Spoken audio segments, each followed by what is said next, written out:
Hi అండి. Welcome to my channel. ఈరోజు మన వీడియోలో పండుమిర్చి టమాటో నిల్వ పచ్చడి ఎలా ప్రిపేర్ చేసుకోవాలో చూద్దాం. ఇక్కడ నేను పచ్చడి కోసం పావు కిలో పండుమిర్చిని తీసుకున్నాను. ఈ పండుమిర్చిని సాల్ట్ వాటర్‌లో వేసుకొని తొడిమలు తీయకుండా శుభ్రం చేసుకోవాలి. సాల్ట్ వాటర్‌తో కడిగిన తర్వాత ఒక పొడి క్లాత్‌తో తడేమి లేకుండా తుడుచుకోవాలి. అన్నీ తుడిచేసుకొని ఒక హాఫ్ అన్ అవర్ పాటు ఫ్యాన్ కింద పెట్టుకోవాలి. అలాగే హాఫ్ కేజీ టమాటాలను కూడా శుభ్రం చేసుకొని పక్కన పెట్టేసుకోవాలి. ఇప్పుడు స్టవ్ ఆన్ చేసి పాన్ పెట్టుకొని హాఫ్ టేబుల్ స్పూన్ మెంతులు, హాఫ్ టేబుల్ స్పూన్ ఆవాలు, హాఫ్ టేబుల్ స్పూన్ జీలకర్ర వేసుకొని ఫ్రై చేసుకొని స్టవ్ ఆఫ్ చేసుకొని ఒక ప్లేట్‌లోకి ట్రాన్స్‌ఫర్ చేసుకోవాలి. వీటిని పూర్తిగా చల్లారనివ్వాలి.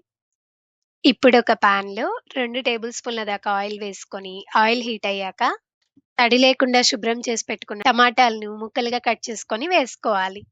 అలాగే టమాటా పులుపుని బట్టి 40-50 గ్రాముల చింతపండును తీసుకొని, గింజలు, ఈనెలు లేకుండా శుభ్రం చేసుకొని వేసుకోవాలి. హాఫ్ టీ స్పూన్ పసుపు వేసుకొని, పచ్చడి మొత్తానికి మనం 50 గ్రాముల కల్లుప్పు వేసుకోవాలి. అందులో సగం ఇప్పుడు వేసుకుంటున్నాను. అంతా ఒకసారి బాగా కలిసేలా మిక్స్ చేసుకోవాలి. ఫ్లేమ్‌ని లో టు మీడియంలో పెట్టుకొని బాగా టమాటాలు మగ్గేంత వరకు కుక్ చేసుకోవాలి. ఈ టమాటోస్‌లోని వాటర్ అంతా ఎగిరిపోయేంత వరకు ఉడికించుకోవాలి. ఫ్లేమ్‌ని లోలో పెట్టుకొని బాగా ఇలా దగ్గరగా అయ్యేంత వరకు ఉడికించుకోవాలి. ఈ విధంగా ఉడికించుకొని స్టవ్ ఆఫ్ చేసి పూర్తిగా చల్లారనివ్వాలి. ఇది చల్లారేలోపు పండుమిర్చిని ఈ విధంగా ముక్కలుగా కట్ చేసి పెట్టుకోవాలి. అలాగే డ్రై రోస్ట్ చేసి పెట్టుకున్న మెంతులు, ఆవాలు, జీలకర్రను మిక్సీ జార్‌లో వేసుకొని మెత్తగా గ్రైండ్ చేసుకోవాలి. గ్రైండ్ చేసుకొని పక్కన పెట్టుకోవాలి. ఇప్పుడు మిక్సీ జార్‌లోకి కట్ చేసి పెట్టుకున్న పండుమిర్చి ముక్కలు వేసుకోవాలి.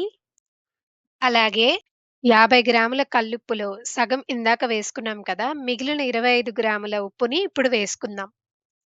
అలాగే 10, 15 వెల్లుల్లి రెబ్బలు వేసుకొని మధ్య మధ్యలో ఆపుకుంటూ గ్రైండ్ చేసుకోవాలి. ఇప్పుడు ఇందులో పూర్తిగా చల్లారిన టమాటా పేస్ట్‌ని వేసుకొని గ్రైండ్ చేసుకోవాలి. ఇప్పుడు ముందుగా గ్రైండ్ చేసి పెట్టుకున్న మెంతులు, ఆవాలు, జీలకర్ర పౌడర్‌ని యాడ్ చేసుకొని అంతా ఒకసారి బాగా మిక్స్ చేసుకోవాలి. ఈ పచ్చడికి మనం పోపు వేసుకుందాం. పోపు కోసం 180-200 ఎంఎల్ వరకు ఆయిల్ వేసుకొని, ఆయిల్ హీట్ అయ్యాక హాఫ్ టేబుల్ స్పూన్ ఆవాలు, 10 వెల్లుల్లి రెబ్బలు వేసుకొని, పావు టీ స్పూన్ ఇంగువ వేసుకొని ఫ్రై చేసుకోవాలి. ఇప్పుడు స్టవ్ ఆఫ్ చేసుకొని పక్కన పెట్టేసుకోవాలి. ఆయిల్ పూర్తిగా చల్లారాక పచ్చడిలో వేసుకొని మిక్స్ చేసుకోవాలి. ఈ ఆయిల్ అంతా పచ్చడిలో బాగా మిక్స్ అయ్యేలాగా కలుపుకోవాలి. అంతే అండి. టమాటో పండు మిర్చి పచ్చడి రెడీ అయిపోయింది. ఈ పచ్చడిని మనం ఎయిర్‌టైట్ గ్లాస్ జార్‌లో స్టోర్ చేసుకుంటే బయటైతే 2 మంత్స్ వరకు నిలవుంటుంది. అదే ఫ్రిడ్జ్‌లో పెట్టుకుంటే 6 మంత్స్ పైనే నిలవుంటుంది.